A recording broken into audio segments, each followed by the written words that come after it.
नमस्कार, सुबह की राम राम सभी को, गुड मॉर्निंग।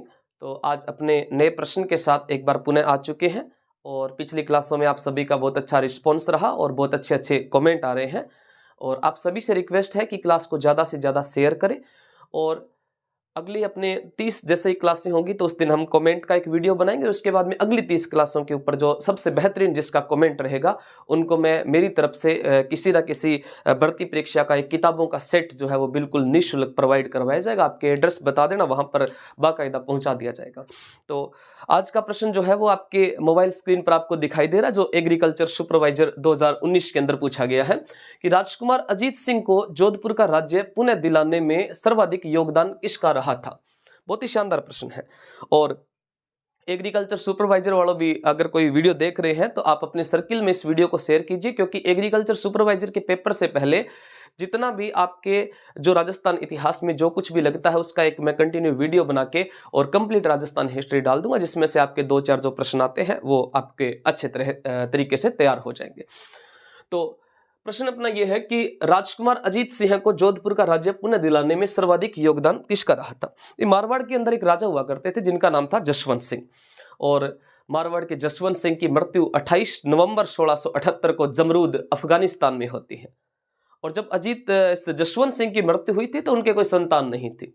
और बाद में कहते हैं कि इनकी 2 पत्नियां थी जो दोनों गर्भ से थी। एक का नाम जश कंवर यादवी था और एक का नाम नरुका था, और दोनों ने कालांतर में एक पुत्र को जन्म दिया था, जिनमें से एक अजीत सिंह थे और एक दल थम्मन थे। और जब औरंगजेब को इस बात का पता चला तो औरंगजेब कहता है कि भाई मैंने कुछ और सोचा था और खुदा को कुछ और मंजूर है, और मैंने सोचा कि भाई इनके कोई टाबर नहीं है तो मैं जोधपुर की भूमि को खालसा कर दूंगा, लेकिन इनके 2 टाबर हुए हैं। तो औरंगजेब ने दुर्गादास राठौड़ और मुकुंद दास खिंची, इन सभी को, एक गोराधाई भी थी, इन सभी को मैसेज किया कि आप पहले दोनों टाबरों को लेके दिल्ली आ जाइएगा और या आगरा आ जाइएगा, मैं आप में से इनमें से एक टाबर को राजा बनाकर जोधपुर भेज दूंगा। और कहते हैं कि वहां पे कोई रूप सिंह राठौड़ था, उसकी हवेली पे रखा था, और औरंगजेब ने वहां पर इन दोनों टाबरों को बंदी बनाने का प्रयास किया था। और फिर दुर्गादास राठौड़ जो है वो अजीत सिंह की रक्षा करते हैं, अजीत सिंह को वहां से बाहर निकालते हैं। दुर्गादास राठौड़, एक उनके साथ में मुकुंद दास खिंची थे, ये कालंदरी गांव सिरोही के अंदर जयदेव ब्राह्मण के घर में ले जाकर छोड़ते हैं अजीत सिंह को। और उस टाइम अपने बेरीसाल देवड़ा नाम के सिरोही के राजा भी हुआ करते थे, तो ये भी आप ध्यान रख सकते हो। तो अपना प्रश्न है कि अजीत सिंह को जोधपुर का राज्य दिलाने में सर्वाधिक योगदान किसका रहा था। ऑप्शन नंबर ए के अंदर आपके सामने है Durgadas Rathore, Durgadas Rathore. Option number B में है जेता कुंपा, ऑप्शन नंबर सी में है पन्ना दई, ऑप्शन नंबर डी के अंदर है जयमल फत्ता। दुर्गादास राठौड़, दुर्गादास राठौड़ जो है इसको राठौड़ों का यूलिसेल्स कहा जाता है। दुर्गादास राठौड़ को राठौड़ों का यूलिसेल्स कहा जाता है, राठौड़ों का यूलिसेल्स कहा जाता है। राठौड़ों का यूलिसेल्स किसको कहा जाता है? दुर्गादास राठौड़ को कहा जाता है। साथ में दुर्गादास राठौड़ को मारवाड़ का अणबिंदिया मारवाड़ का अणबिंदिया मोती कहा जाता है। मारवाड़ का अणबिंदिया मोती किसको कहा जाता है? तो मारवाड़ का अणबिंदिया मोती भी दुर्गादास राठौड़ को कहा जाता है। दुर्गादास राठौड़ जिसने अजीत सिंह की रक्षा की थी, अजीत सिंह जो जसवंत सिंह के पुत्र थे अजीत सिंह, उनकी रक्षा करते। और दुर्गादास राठौड़ जो है इसने अजीत सिंह को राजा बनाने के लिए औरंगजेब के साथ में संघर्ष किया था। जेता कुंपा अपने जो मारवाड़ के मालदेव थे, मारवाड़ के मालदेव, मारवाड़ के मालदेव के सेनापति थे। मारवाड़ के मालदेव के सेनापति कौन से थे? तो मारवाड़ के मालदेव के सेनापति जेता और कुंपा थे। और जेता और कुंपा जो है इन्होंने सबसे पहले मालदेव का सहयोग किया था। एक युद्ध होता है साहिबा का युद्ध, जिसको अपने पाहेबा साहिबा का युद्ध भी कहते हैं। और साथियों साहिबा का जो युद्ध था ये 1541-42 के अंदर हुआ था। 1541-42 में पाहेबा साहिबा का युद्ध होता है। इस युद्ध में जेता और कुंपा ने अपना योगदान दिया था। और ये पाहेबा साहिबा का युद्ध जो है वो राव जेतसी के साथ में होता है। बीकानेर के राव जेतसी और राव मालदेव के मध्य जो है वो कौन सा युद्ध हुआ था? पाहेबा साहिबा का युद्ध हुआ था। और इस पाहेबा साहिबा के युद्ध में मालदेव की विजय होती है। उसके बाद में जेता जो थे इनको मालदेव के द्वारा संभल का क्षेत्र दिया जाता है, मालदेव के द्वारा संभल का क्षेत्र दिया जाता है। और कुंपा को डीडवाना का क्षेत्र दिया जाता है। कुंपा को साथियों डीडवाना का क्षेत्र दिया जाता है। और साथ में कुंपा जो थे इनको साहिबा के युद्ध के बाद में बीकानेर का प्रशासक बनाया था।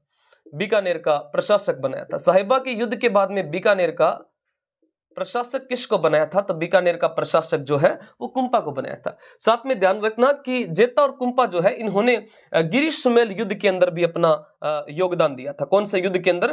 तो एक युद्ध आता है गिरी सुमेल का युद्ध, गिरी सुमेल जिसको अपने जेतारण का युद्ध कहते हैं, जो 1544 के अंदर हुआ था।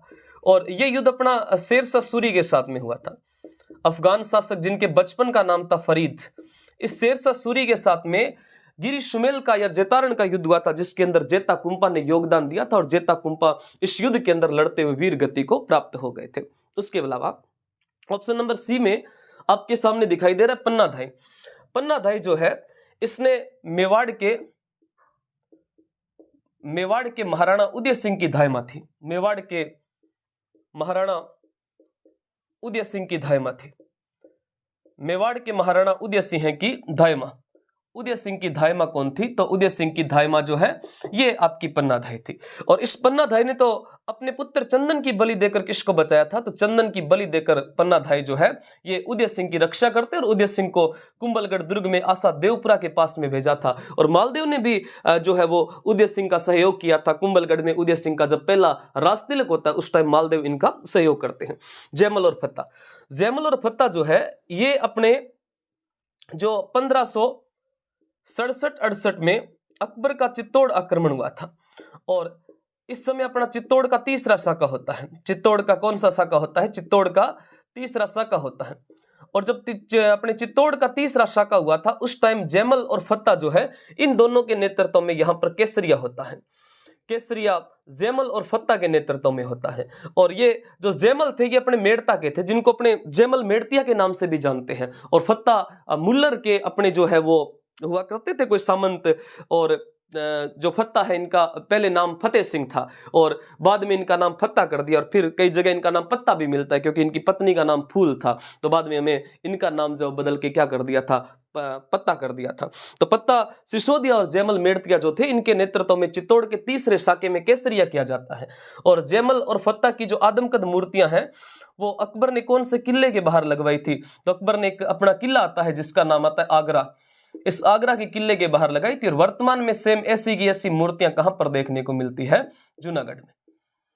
तो आपका प्रश्न यह था कि राजकुमार अजीत सिंह को जोधपुर का राज्य पुनः दिलाने में सर्वाधिक योगदान किसका रहा था? तो ये रहा था साहब दुर्गादास राठौड़ का रहा था। दुर्गादास राठौड़ का रहा था। तो इसका ऑप्शन नंबर ए सही है। आपके सामने दिखाई दे रहा है कि एग्रीकल्चर सुपरवाइजर 2019 के अंदर यह प्रश्न पूछा गया था। और हर क्लास के लास्ट में आपसे एक प्रश्न पूछा जाता है जिसका उत्तर आपको कमेंट में देना होता है। और आज की क्लास का अपना प्रश्न जो है वो ये रहेगा कि अजीत सिंह की धायमा कौन थी? अजीत सिंह की धायमा, अजीत सिंह की धायमा, अजीत सिंह की धायमा कौन थी? ये आपको जो उत्तर है वो कमेंट बॉक्स में बताना है। क्लास को कंप्लीट देखा करो भाई और साथ में क्लास को शेयर कर दिया करो, ताकि एक तो इसमें से आपके एक प्रश्न से 10 प्रश्न क्लियर हो रहे हैं। और डेली सुबह 6 बजे आपको ये क्लास जो है वो मिल जाती है। लगातार अपनी क्लासें आ रही है, किसी भी प्रकार का कोई भी छुट्टी हो कुछ भी हो गैप नहीं आएगा। तो आज की क्लास में इतना ही, मिलते हैं नेक्स्ट क्लास में। तब तक के लिए जय हिंद, जय भारत, धन्यवाद।